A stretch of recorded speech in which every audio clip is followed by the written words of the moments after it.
Capes on the Couch podcast is for entertainment purposes only. Dr. Issues is a psychiatrist, but he is not your psychiatrist and does not have knowledge of your individual situation. For any personal mental health concerns, please consult your own healthcare providers. For medical emergencies, please call 911 or the designated number in your area immediately. Remember that you are not alone and help is out there.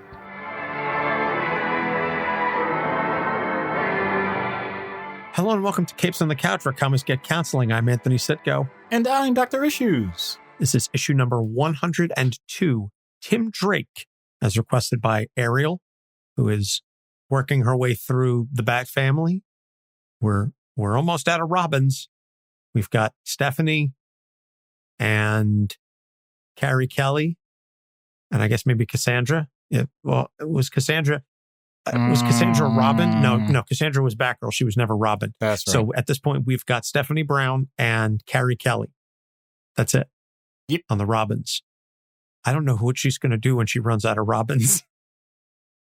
I'm not worried in the slightest. So this is true. There's still plenty of Bat family left to cover before we run out of steam. So a quick reminder that our TeePublic store is on sale again this week. If you're listening to this episode, the day it comes out is on sale from today until Friday. You get up to 35% off.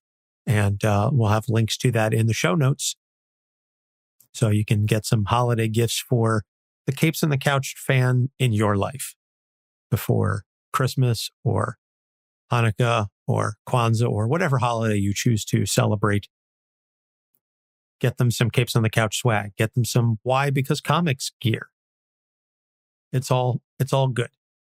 And I know we haven't done one of these in a while, but I want to give a shout out to a podcast. It's a newer podcast. To Know Her Is to Fear Her, the Spider-Woman podcast. This is all focused on Jessica Drew, and it's co-hosted by our friend Ray from the Into the Night Moon Knight podcast. He actually took votes as to like which character he should do another podcast on, and Jessica Drew, Spider-Woman, won out.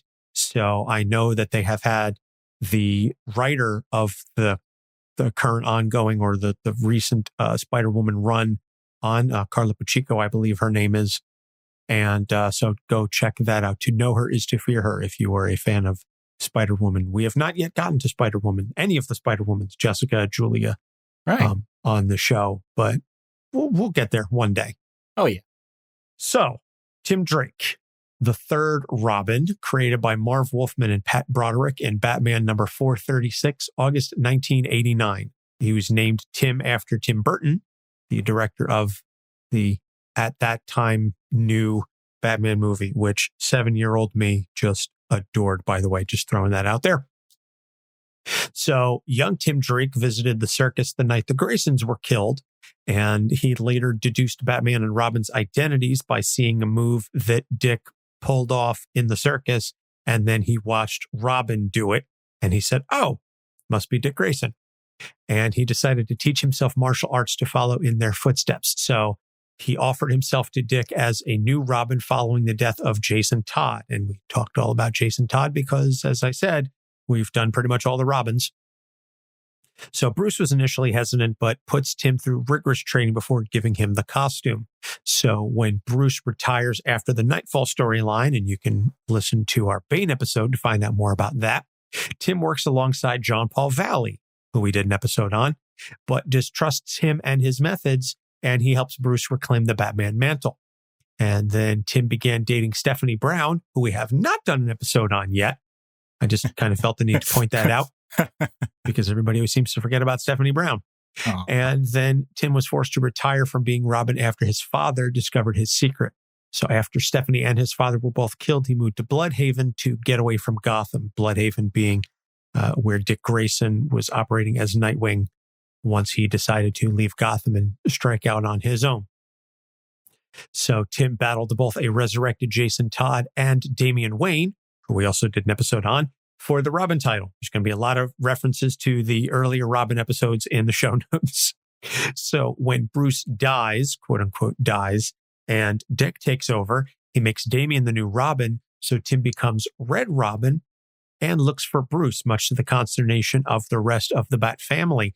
And he only finds a cooperating partner in Ra's al Ghul. who we also did an episode on. Yep. And when Bruce returns, Tim takes over the Teen Titans. So the New 52 comes along and they completely rewrite the backstory. Now he's a young hacker who draws the wrath of the Penguin, who we've not done an episode on. So his family goes into witness protection and he's taken under Bruce Wayne's tutelage, where he becomes Red Robin out of respect for the dead Jason Todd, because he didn't want to call himself Robin.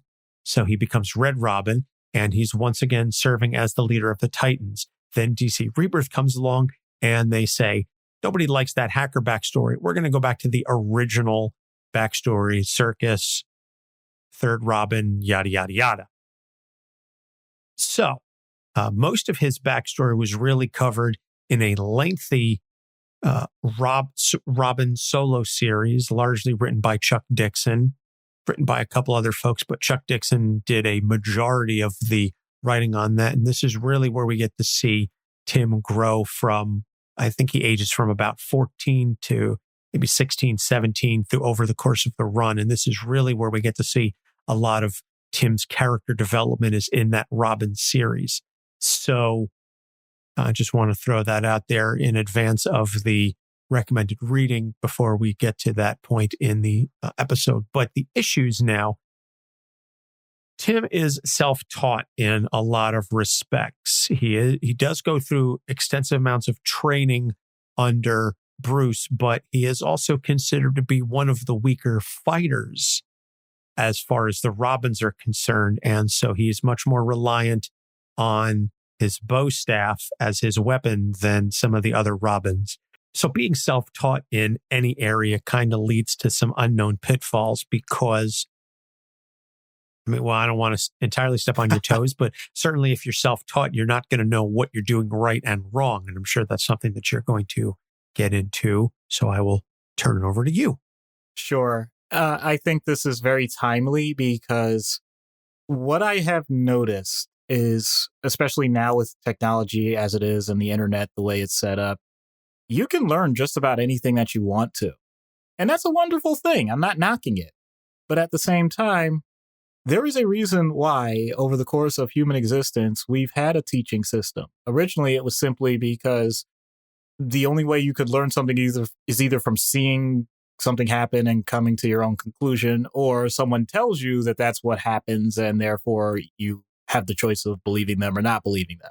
And we have this construct that still exists where, in general, if someone is older than you, then you tend to believe them. If they're younger than you, then you question it. So when I say self-taught, it's not just the idea that you're seeking information that you can then apply in some sort of meaningful way. It's the whole learning process. So I've already mentioned the most basic part of it, which is trial, error, and accidental success. That's a behavioral approach to life. But the idea that you can actually start creating a structured system that will allow you to get the most salient points of a particular topic and then have someone provide a step-by-step process to test yourself at a level that you can appreciate and comprehend what you have just downloaded in your brain. I'm trying to keep it timely so people really get what I'm saying here. And then from there, learning and building off of that previous lesson into the next one and doing it in a stepwise fashion. As much as people say they hate that, like a lot of people say, oh, I can't stand school. I can't stand that construct. I want to do everything Montessori style. That's fine. That's an amazing thing. That's wonderful. What I'm getting at is, if it's all just you, then you don't have the sounding board necessary to recognize why something was structured the way it was. I'm going to relate it to something that I went through in medical school.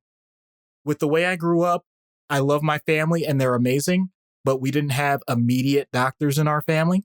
So a lot of what I went through medical school, even through college, I didn't know how hospitals work. I didn't know why I had to give presentations when I was talking about a patient the way I was. So similar to this podcast, I would do things kind of off the cuff. And I got reamed out for it. And rightfully so, their point wasn't that I was giving the wrong information, although there were some times where I was ignorant.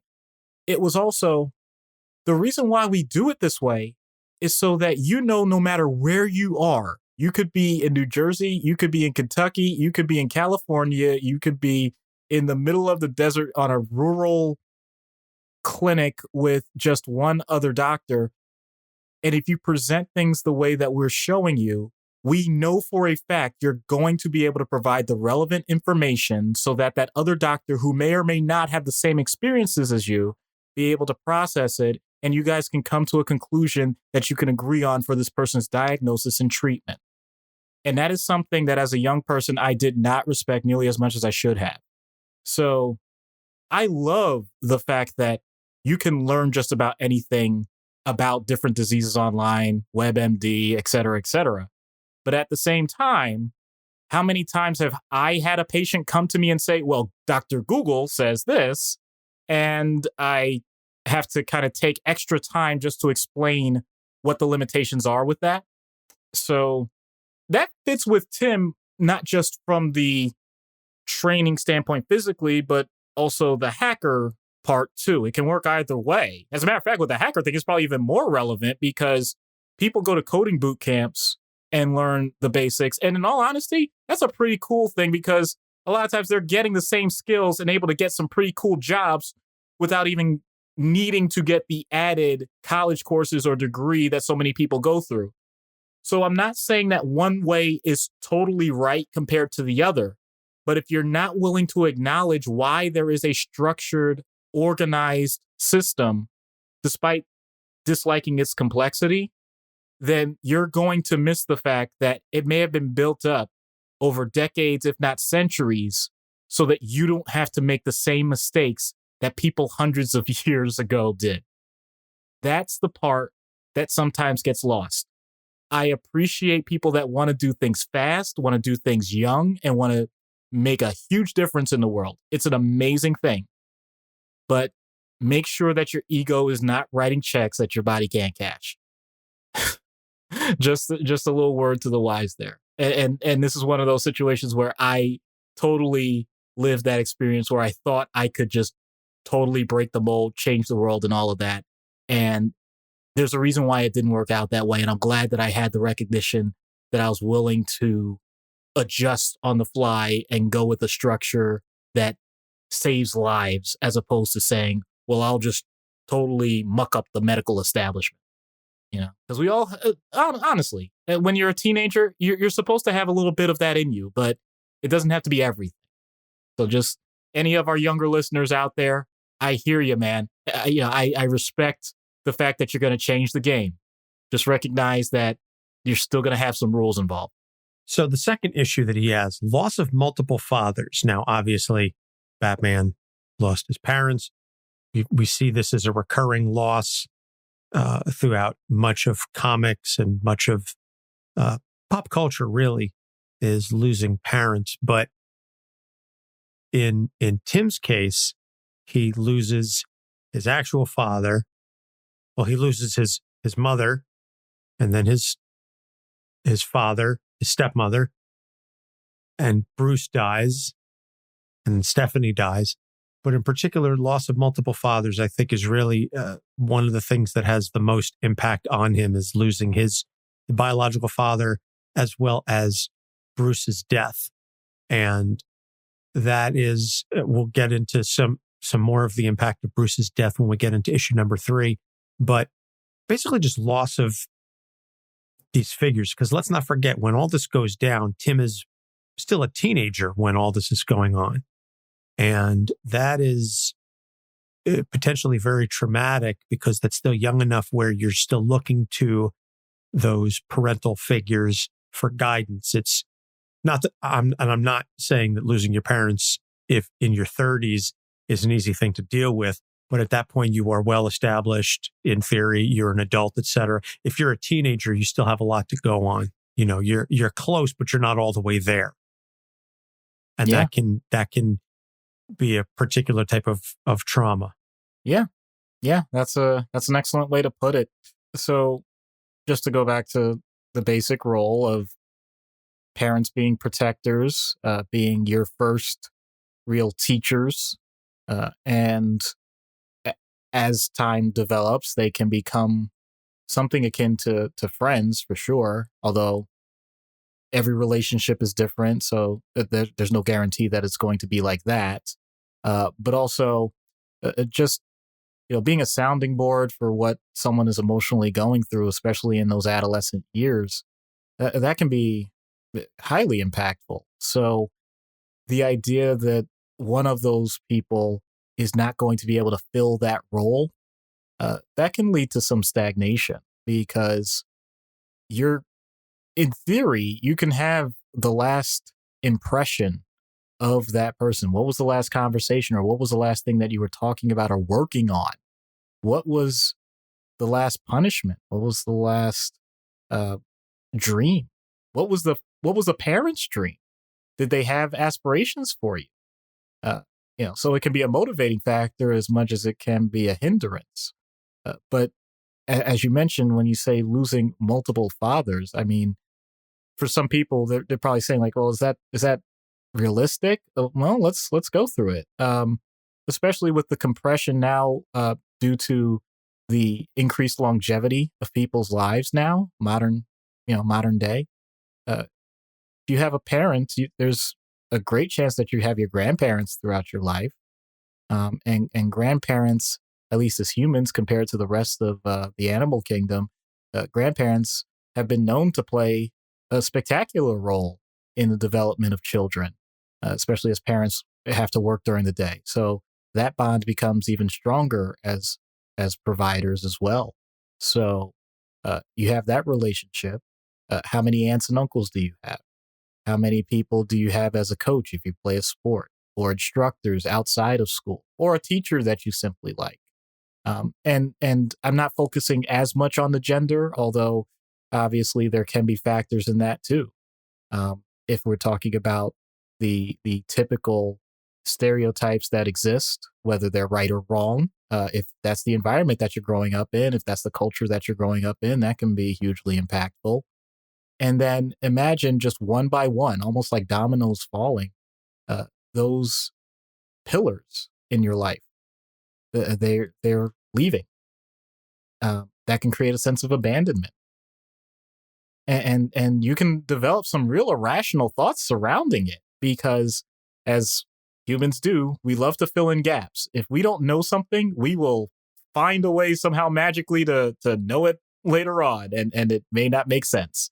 So honestly, an adolescent may start trying to piece together how it's their fault. What did I do that these people are no longer here? And unfortunately, in traumatic events, there may be some factor in that. So once again, blurring the lines of reality and irrationality, which can lead to direct, severe emotional responses. All of it. It's oh man, it's so fascinating when you think about it, because you're now dealing with a situation the way I described it. Heaven forbid, the most common thing is that a grandparent dies before a parent. But can you imagine a parent dying before a grandparent and now having that discussion with their grandson or granddaughter about what's just happened and how they didn't expect that to happen in their life? And now they have to process their grief with someone that's going through their own grief.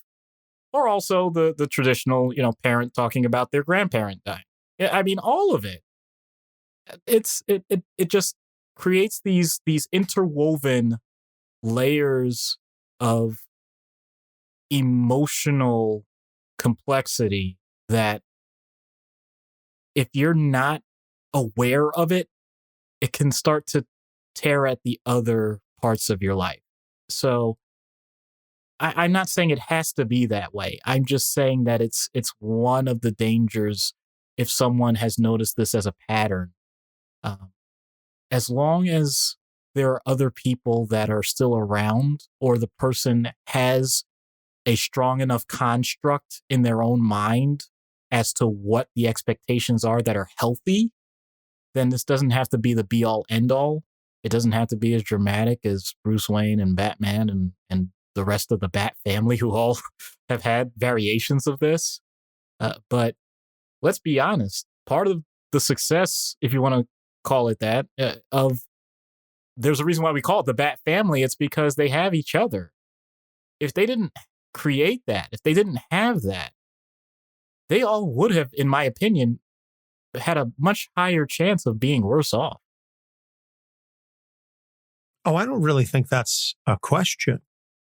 As much as being in the Bat family has led to a host of other issues, and certainly I think each member of the Bat family has a whole slew of emotional baggage that they brought into it, and the environment that they're in doesn't always do them favors.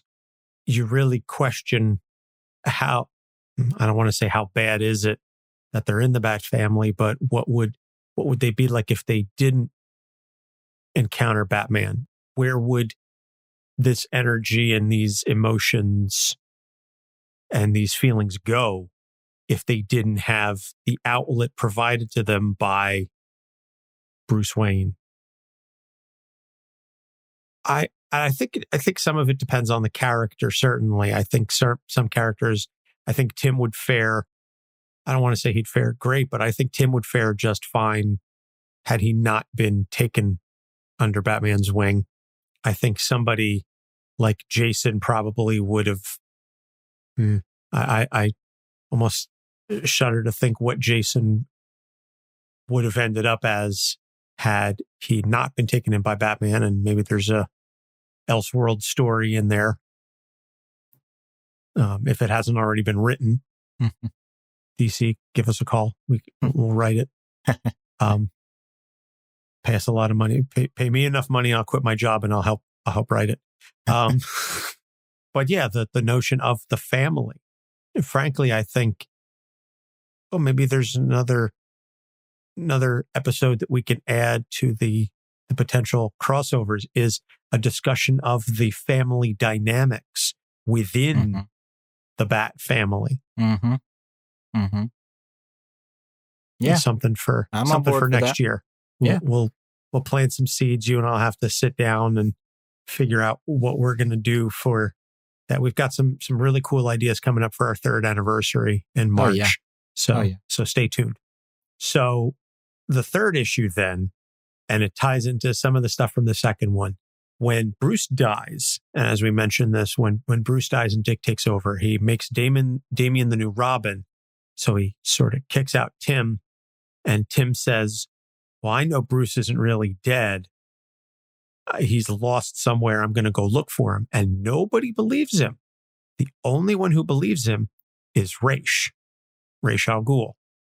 And this pits him in particular against Dick, who really questions how dedicated he is to Batman if he's siding with Ra's over everything, and he's questioning Tim's loyalty and everything. And Tim basically says, look, Bruce trained me to question everything. That's what I'm doing.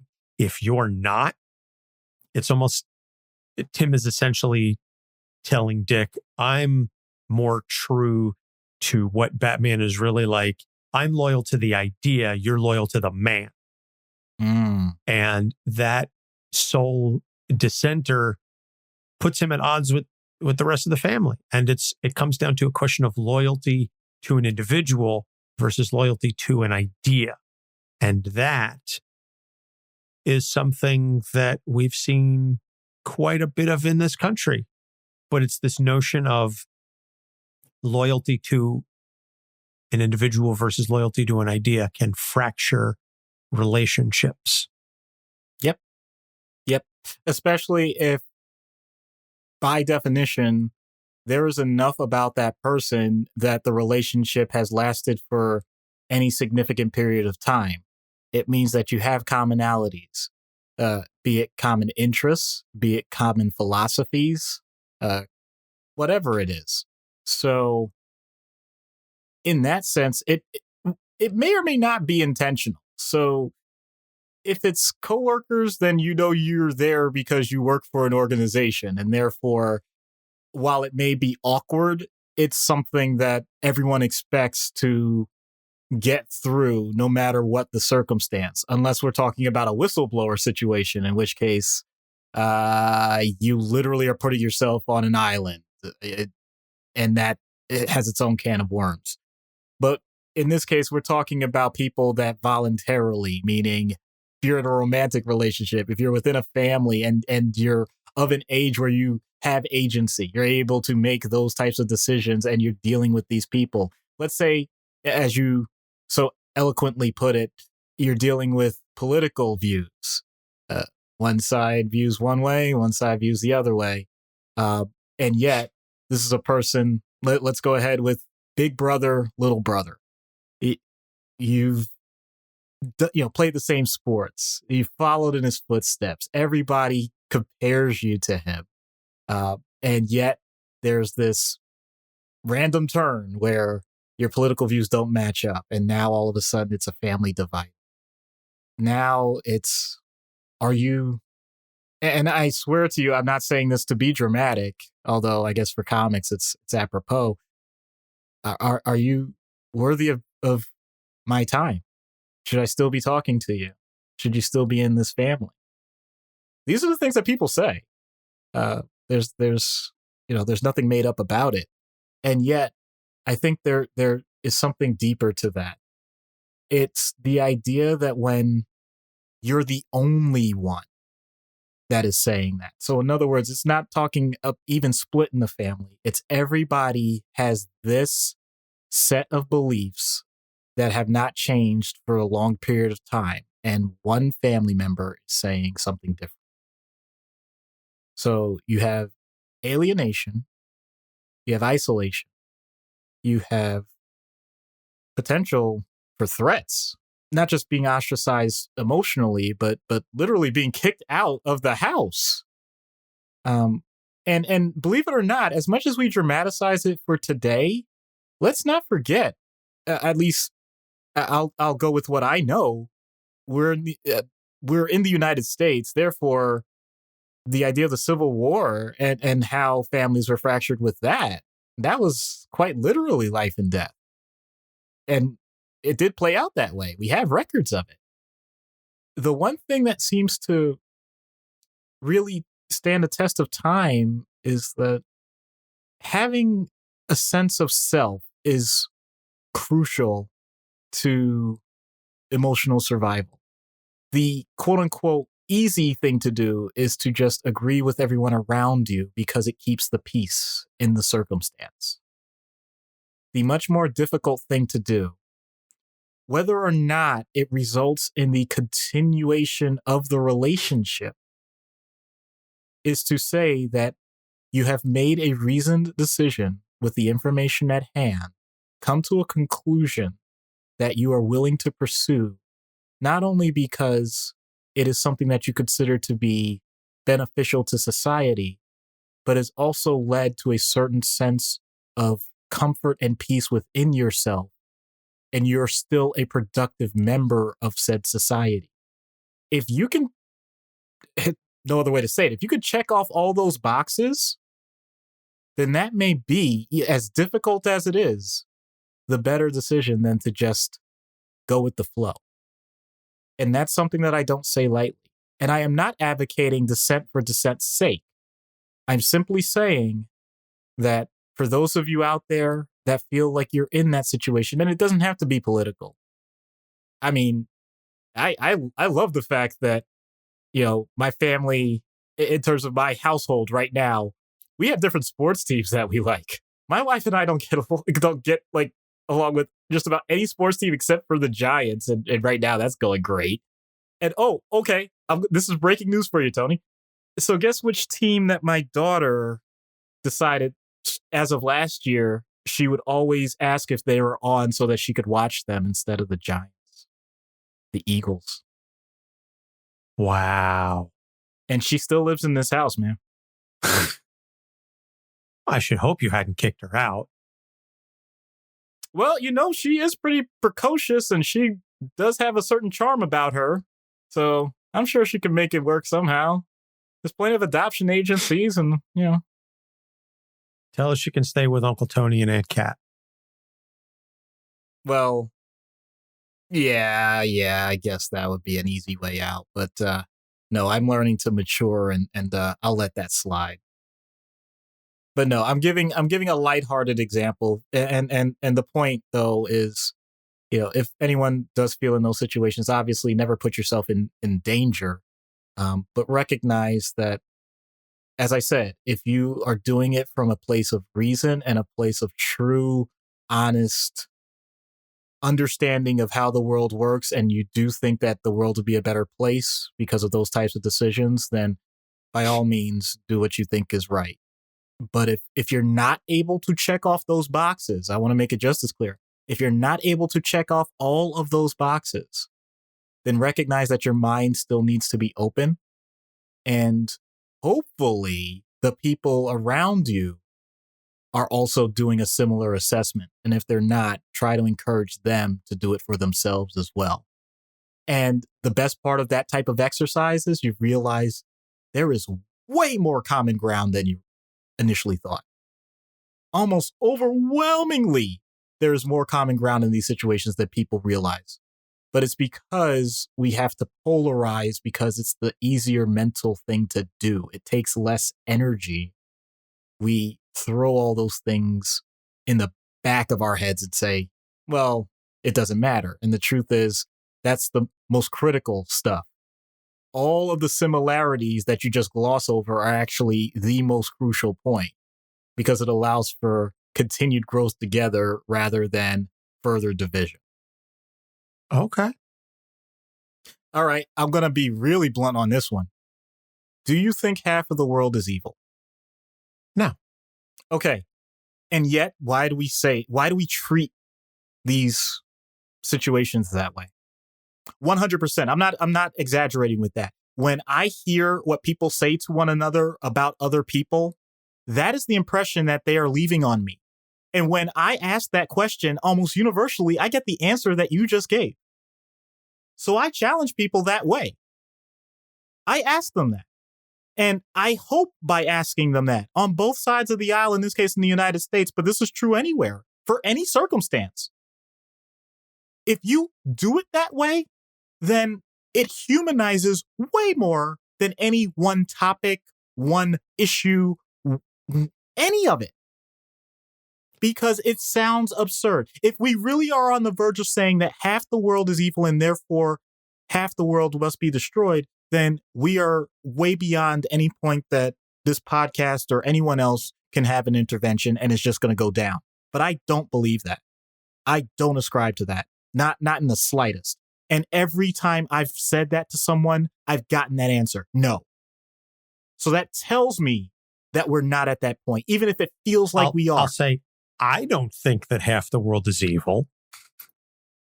I don't know that other people share that viewpoint. And that's the scary part. And yet, as long as that number is less than 50%, by definition, there's still a chance.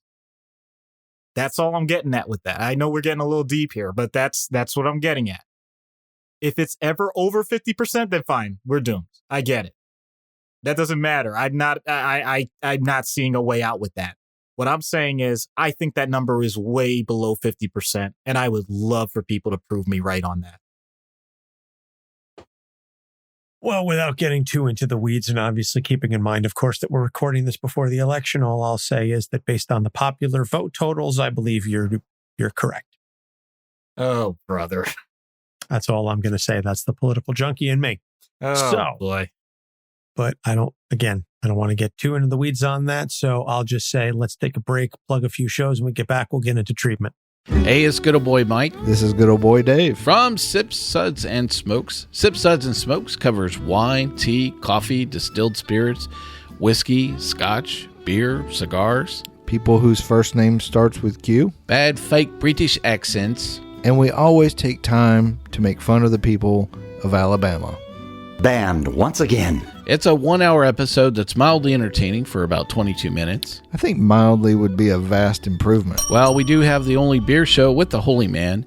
We talk about these products and rate them with our unique rating system, like our Suds 5 rating.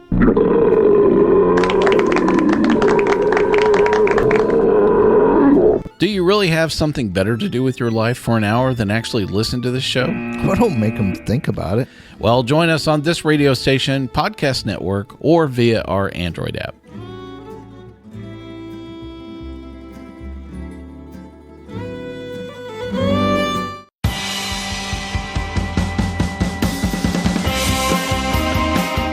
Hi, I'm one of the High Priests of Khonshu Ray, and I have the sacred privilege of providing you, the loony listener, with a podcast honouring Marvel's very own Moon Knight. So join me and a host of others at Into the Night, a Moon Knight podcast. Follow us on Facebook, Twitter and Instagram, or support the show by becoming a Patreon member. Into the Night, a Moon Knight podcast. It's time to get your Khonshu on.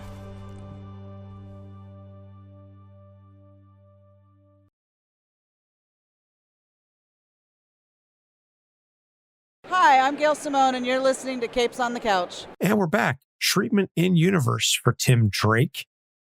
Interesting notion. And I know we've got a fun skit planned, very entertaining take on it. But realistically speaking. Yeah.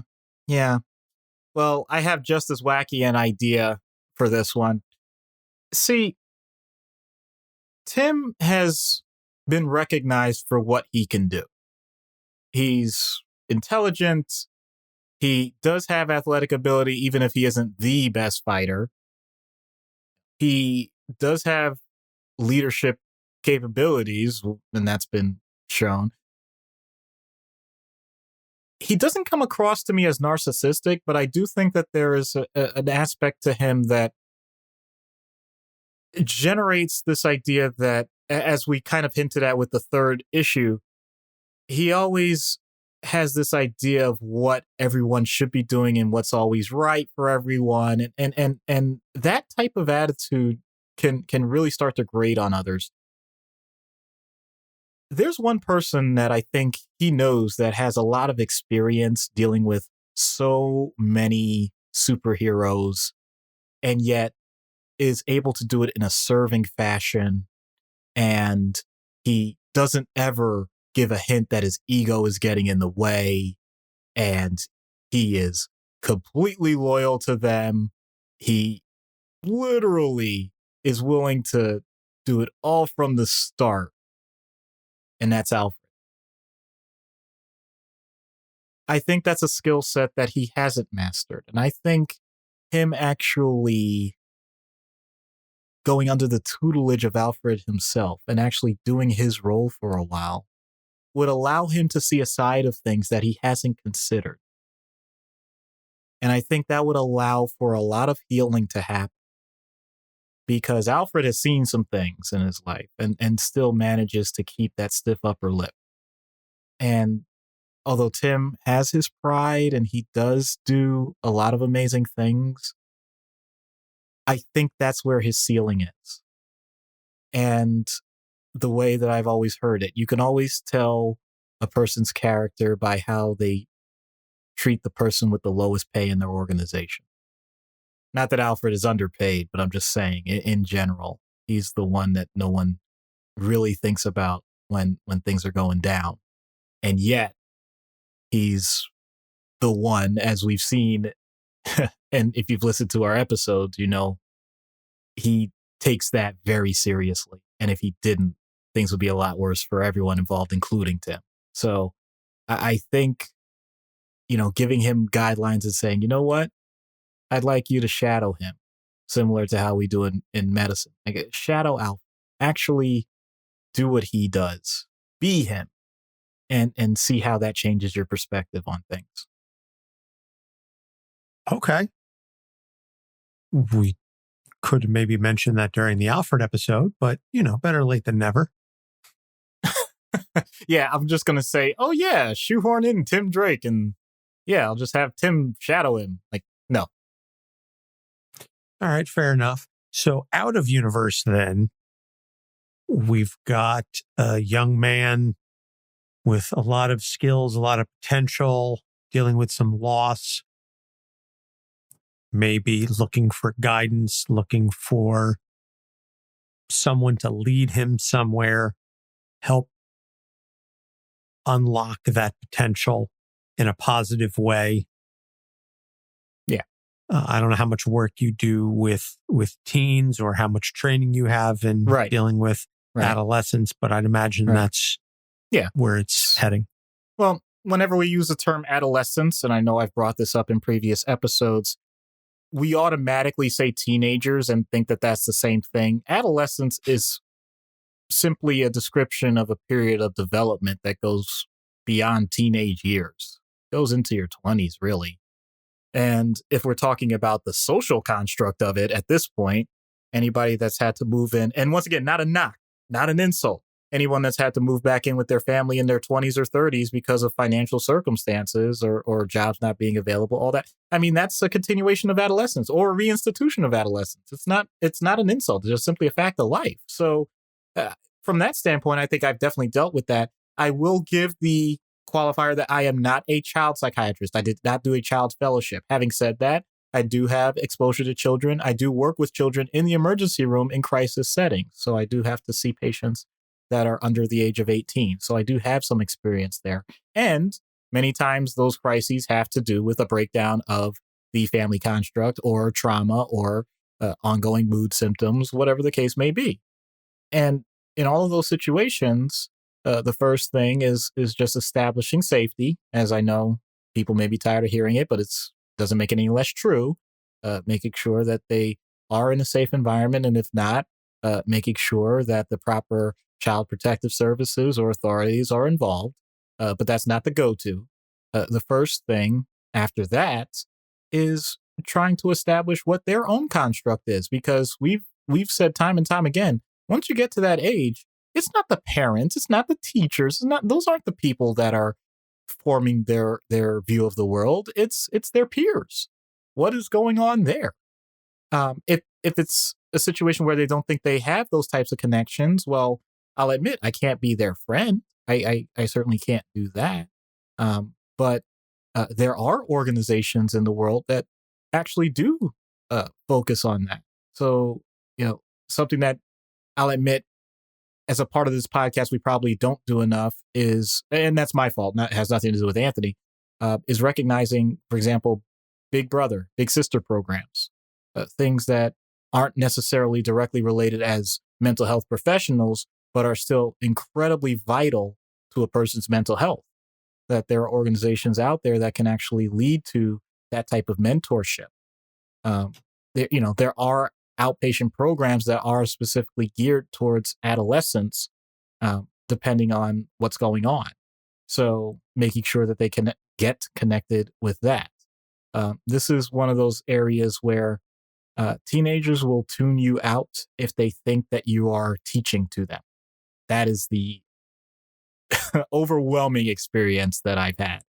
So as I've mentioned in previous episodes, the other thing that I'll try and do is find what's the hook. What's the one thing, be it pop culture, be it anything else, an academic topic, whatever, something. There is something. I can assure you there is something that young man or young woman is interested in that an adult with a certain breadth of experience is going to know a little bit about. Don't fake it, but at least acknowledge that it's there.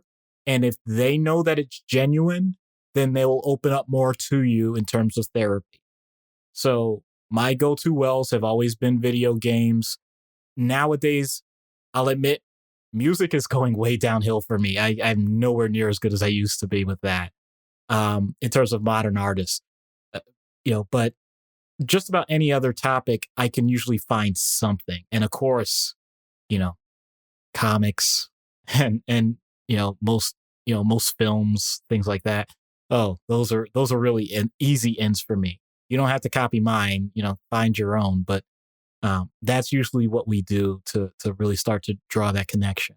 Because at that point, you can't be their friend. You're not going to be their parent, but you can be a mentor of sorts, even if that's not specifically what the therapy is going to be. And that's the type of thing that I've always advocated for.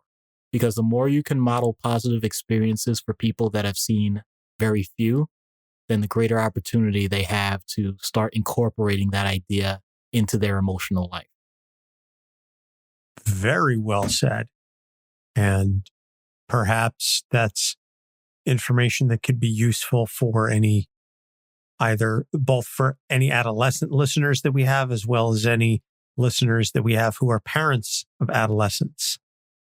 I think we're probably going to skew a little more towards the parents of adolescents as far as listeners, but I don't want to discount the potential for, any 16-year-olds who may happen to be listening to us. All very wise words. And gosh, I'm just thinking back to, when we were in that age group many moons ago. And it is true what you were saying about kids and teenagers have a very finely tuned bullshit detector, and they will pick up if you're trying too hard. They will pick up on it. Absolutely. You can't lie to them. You can't fake it with them. I don't know what it is. I don't know what happens to that detector when we get older. By the time you turn 60, it's just gone.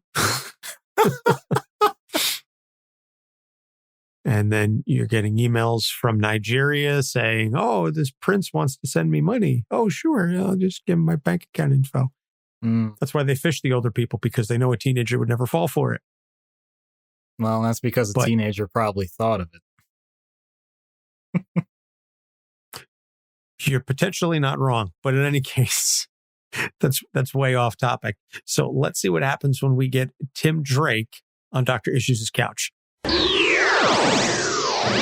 Hello, Tim. I'm Dr. Issues. Hello, Doctor. I've been looking forward to this for a long time. You have? Yes. You worked your way through the other Robins. Now it's my turn. That wasn't intentional. It just sort of worked out that way. Hey, wait a minute. How do you know I even spoke to them? Do you think we don't talk to each other? I mean, even if they hadn't told me, I would have figured it out. Fair point. Having said that, I can't divulge what we spoke about. That would violate patient confidentiality. Let me guess. Damian needs to work on his anger. Dick probably spent half the time doing squats. Jason complained about Bruce. And Jean Paul just wants to rest. Oh, and Alfred needs to figure out who he is outside of being Bruce's servant.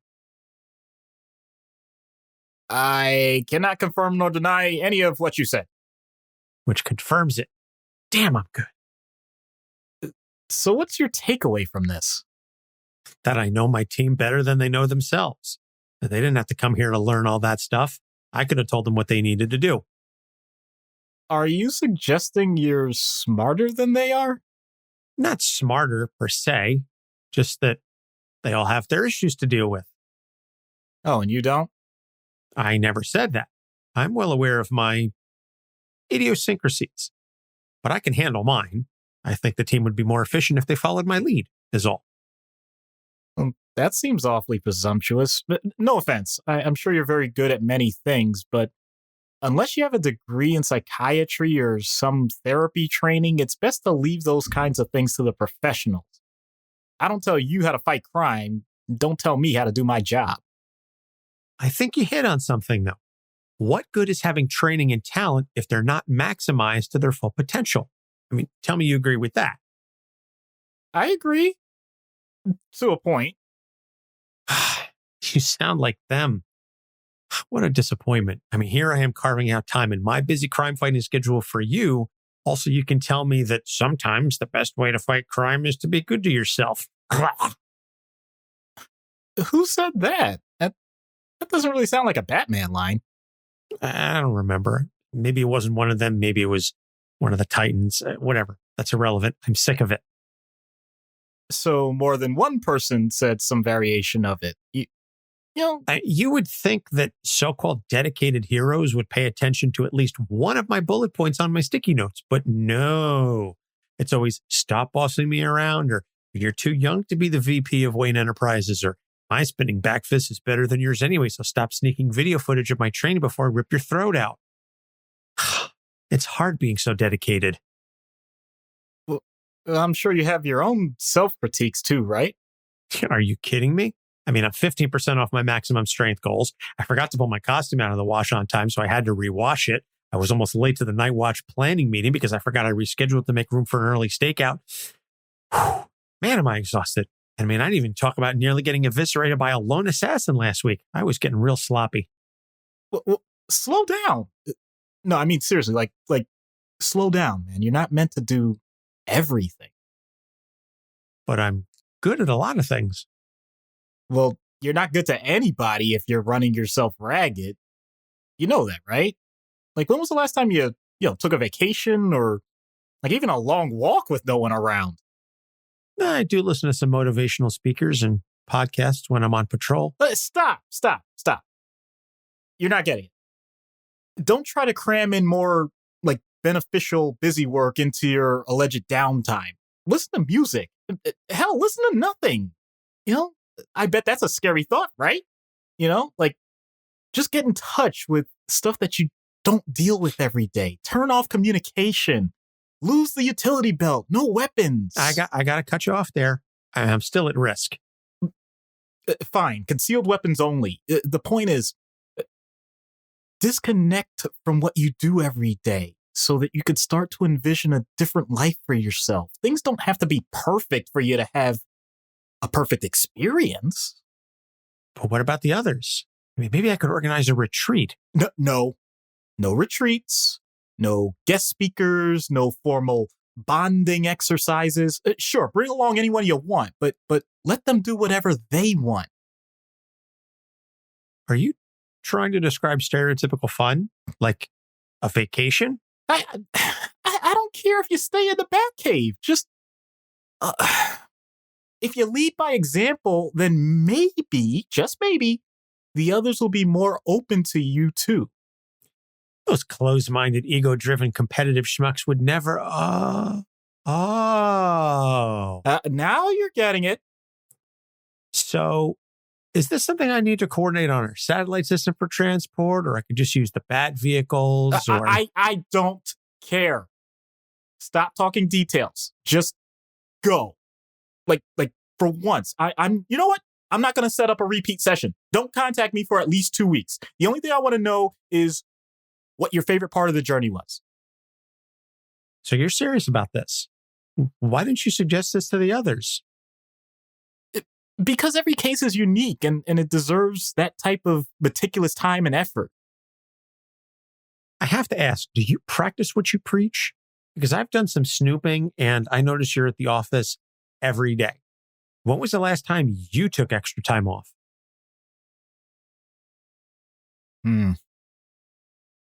I'll admit my faults if you admit yours. After all, maybe that's the real reason I don't want to schedule you back so soon. Touché. In that case, I must go on sabbatical. Oh, brother. So your advice was go on vacation. Well, that's a part of it. It's Physician, heal thyself. Yeah. I feel seen. As well you should, son.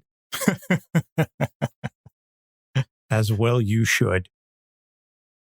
Don't worry. I make sure. And by the way, I'm not saying anything out of school. Like when I do need someone to talk to, if I need therapy, I gladly seek it. If I do need time, my wife makes sure by hook or by crook, I get it. By hooker? What? Not nice. Good job. Yeah. Anyway, that's an incredible wife. That's a good wife right there. Oh no. Well, the point is, yes, everyone needs to take care of themselves, including doctors, including myself. If you're taking care of yourself, then what's the hooker for? You know what? Just for that, I don't have a pun. You took care of it, man. You handled everything just right.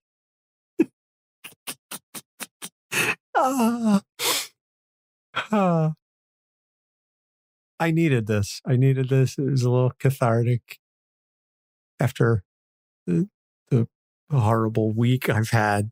Yeah. I needed this laugh. Thank you. So the recommended reading is the Robin series, the Chuck Dixon run. Any point of the series works. It's a very well done series. There's some good arcs. There's some not so great arcs, but by and large, I would recommend just reading the series, Chuck Dixon run on the Robin series. And, you really can't go wrong. So next episodes are Luke Cage and Clones. And, again, somewhere in there will be the Mental Health Avengers. Not entirely certain exactly where. And then after Clones, we will be, as a reminder, we'll be going on our hiatus for the holidays. And then we will come back in January of 2021 when hopefully the whole world has been reset and things will be better and we can be out of this shit show of a year. I'm just hoping that it's not one of those situations where it's like, man, 2020 was really terrible. And 2021 is like, hold my beer. Yeah. We shall see. Right. So, reminder again, our TeePublic store is on sale this Wednesday through Friday. So go to teepublic.com/user/capes on the couch or check the show notes for links and get yourself or someone you know or love some Capes on the Couch swag. So check that out.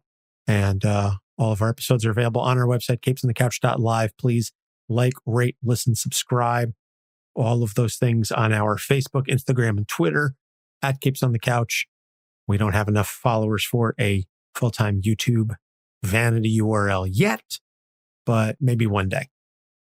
And that's about going to wrap it up. So since Doc said he doesn't have a pun, I ended it early. I will say something though. Just make sure that you have the proper people around you so that when you're trying to do some improvement, you're not robbing yourself. Womp womp. For Doc Issues, I'm Anthony Sitko. Thanks for listening. We'll see you next week. Capes on the Couch podcast is for entertainment purposes only. Dr. Issues is a psychiatrist, but he is not your psychiatrist and does not have knowledge of your individual situation. For any personal mental health concerns, please consult your own healthcare providers. For medical emergencies, please call 911 or the designated number in your area immediately. Remember that you are not alone and help is out there.